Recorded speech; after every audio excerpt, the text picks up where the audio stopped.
Hello again, I'm Blunty, and this is a box with a picture of the HTC Incredible S on it. It also has HTC Incredible S written on it, and inside is a HTC Incredible S. Hooray! The world makes sense and everything is as it should be. As you can see from the branded boot up here, this review unit came courtesy of Optus, so it seems only fair to mention that right now they've got it available on their cap plan starting at just $19 a month. But I'm not really here to plug what the folks at Optus are selling it for. I'm here to let you know if the phone sucks or rocks. Now then, usually when I do a product review, it's because there's something special about it. It might be the flagship model of the brand, or it might have a special feature set, or maybe it's just especially good at something. That's usually the HTC Incredible S is different. It's not the flagship product. It doesn't have any special party piece feature to make people go, ooh. It's not even the best at anything it does, at all. But don't jump to conclusions here. That doesn't mean it's not worth a look. Just because there's such a thing as a Bugatti Veyron doesn't automatically mean that the Toyota Yaris doesn't have a place in the world.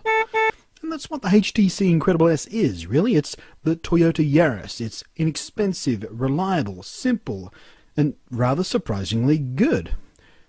I'm not convinced it deserves the name Incredible, and I don't really know what the S is supposed to stand for, but after using it for a couple of weeks, I think I'd have called it the HTC Trusty, or the HTC Not Bad.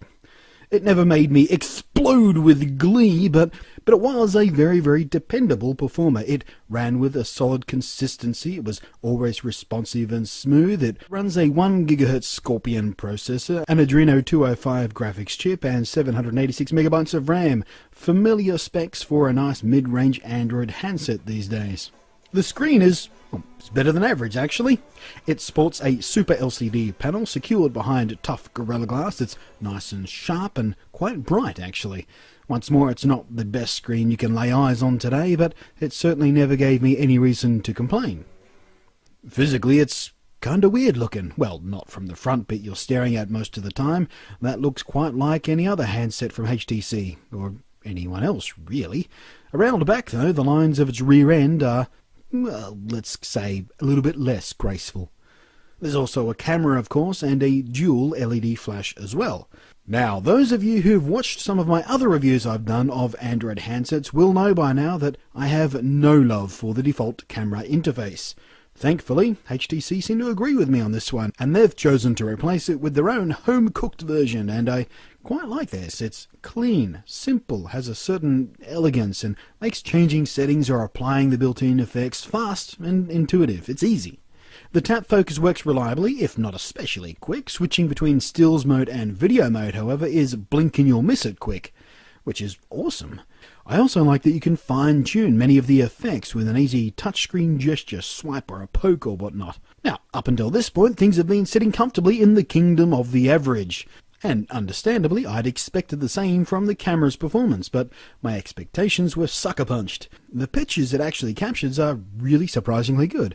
It's an 8-megapixel shooter and will do video at 720p, again nothing out of the ordinary. The images are nice and sharp across the frame, colours are well saturated, the auto exposure and white balance were each quite well behaved in most situations, but could be thrown off from time to time. It usually sided with underexposure rather than overexposure, which is the better choice to make if you're unsure about things, really. Unfortunately, shutter lag, that is the time between you pressing the shutter and a photo actually being taken, was irritatingly slow, as it is on a lot of Android devices if I'm fair about it. What it basically means is you'll often miss that decisive moment if you're trying to catch just a little bump of action. Chances are, unless you try and adjust for the shutter lag and anticipate that moment you actually want to photograph and press the shutter before the moment thing that happens that you want to photograph, you're going to miss it. It's an exercise in frustration. But for most happy snaps, that's not really going to be an issue. Shutter speed was a little bit slow at times, meaning movement could blur a little bit sooner than you might have expected it to. The macro focusing, though, was approaching excellent, being nice and crisp, while the background bokeh was surprisingly pleasant and buttery, especially for such a small lens and tiny sensor. Hell, even most of the built-in effects were quite pleasing and actually quite fun to shoot with.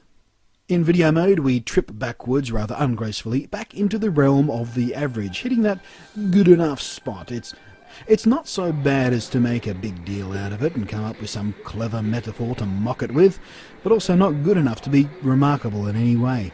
Unless, of course, you, for whatever reason, decide to switch down into one of the lower resolution modes. Because when you do that, it starts buying tickets for Suckfest 2011 pretty damn quickly. Back in the land of the hardware, the battery lives in Average Town, as you may expect. It should get most average people through their average day in their average lives, but power users might want to keep the charger somewhere handy just in case. The screen, while pretty, is unusually smudge happy. You'll be cleaning this thing a lot. You'll get 16 gigabytes worth of micro SD memory packed in, which of course you can switch out for something bigger if you need to, thankfully without having to remove the battery like some other models force you to do just to change the memory card, which pisses me off. Now, I know a lot of Android enthusiasts really don't like HTC's Sense UI interface. They lay over the Android bones, but for the average person it's sensible enough to feel logical and irritation-free. It's even quite nice at times. It's got a nice easy way to skin the look for a bit of personal flair, and it keeps many of the handiest features nice and quick to get at. And at the end of the day, just like at the start of the day, what we have here with the HTC Incredible S is a dependable, worry-free Android smartphone. With a pretty decent camera, performance that is smooth, steady and responsive, this is a phone for people who just want a nice phone. It won't make you feel outclassed sitting next to your workmate's iPhone, and while it won't outshine its fellow letter S suffixed Android, the Samsung Galaxy S2, I find it hard to believe anyone who owns one of these will be unhappy with it in any regard. Thanks for watching. I'm Blunty, and I'll catch you next time.